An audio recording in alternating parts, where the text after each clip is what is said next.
जय श्री सीताराम जी की।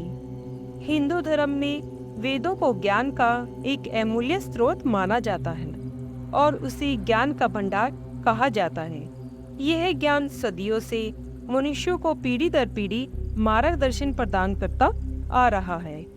जैसा कि हम सभी को पता है कि सनातन धर्म के केंद्र में 4 वेद हैं और इन चारों वेदों को एक क्रम में डाला गया है और ये क्रम इतने सुव्यवस्थित कैसे है, आइए इसे समझते हैं। प्रथम वेद है ऋग्वेद। इसमें सृष्टि के पदार्थों का ज्ञान है। इसमें ईश्वर, जीव व प्रकृति के गुण व स्वभाव, जीवन के आदर्श सिद्धांत तथा व्यावहारिक ज्ञान वर्णित है। इसे ज्ञान कांड भी कहा जाता है, अर्थात विशिष्ट ज्ञान की दिशा में हमें सर्वप्रथम प्रकृति और इसके गुणों का अध्ययन करना चाहिए। फिर आता है यजुर्वेद।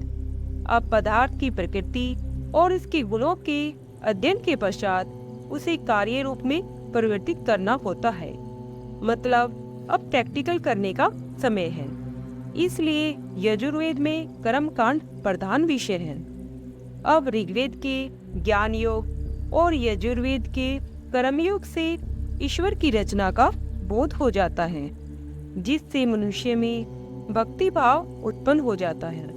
इसलिए आगे आने वाले सामवेद में ईश्वर की स्तुति, वंदना, उपासना व आध्यात्मिक उन्नति के उपायों का वर्णन किया गया है। इसके मंत्रों में संगीत प्रधान है।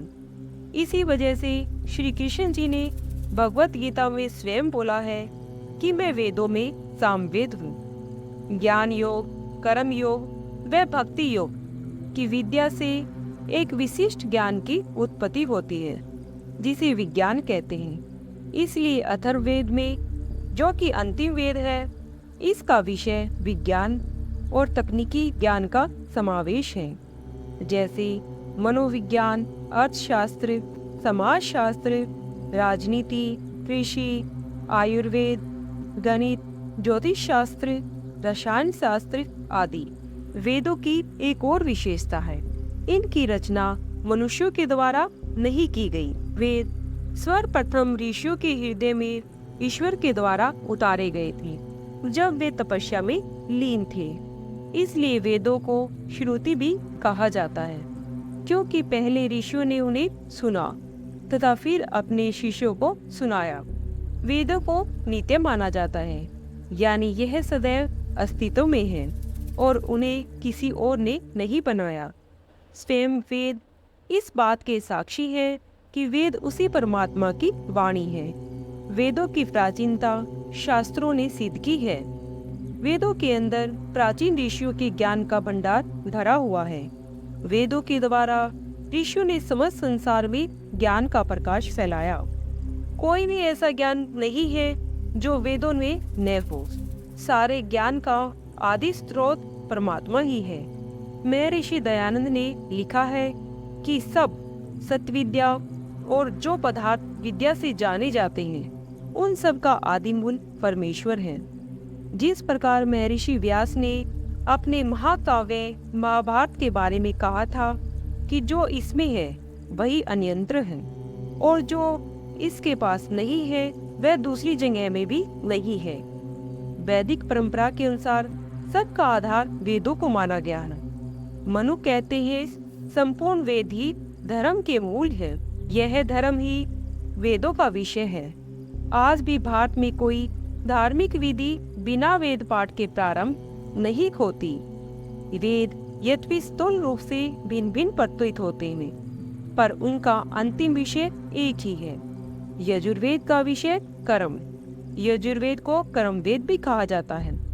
उपासना सामवेद का विषय है। इनका उपयोग देवताओं की उपासना करने में किया जाता है। सामवेद के 1875 मंत्रों में केवल 75 मंत्र ही ऋग्वेद में नहीं मिलते। बाकी 1800 मंत्र ऋग्वेद में यत्र तत्र मिलते हैं। ये सभी मंत्र उपासना के कारक हैं। सामवेद के मंत्रों का उपयोग करके सब देवताओं की उपासना करके शांति प्राप्त की जा सकती है। इस प्रकार यजुर्वेद का मनुष्य को उत्तम कर्मों की शिक्षा देना है तथा सामवेद का उद्देश्य भगवत उपासना द्वारा मनुष्य को आत्मिक शांति प्रदान करना है।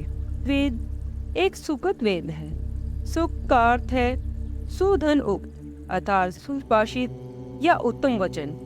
उत्तम वचन जिन मंत्रों में होता है, इन मंत्रों के समूह को सुख कहा जाता है। उन्हीं को ऋचा भी कहा जाता है। इस प्रकार ऋग्वेद में उत्तम विचारों को प्रेरित करने वाले मंत्र लिखे हुए हैं।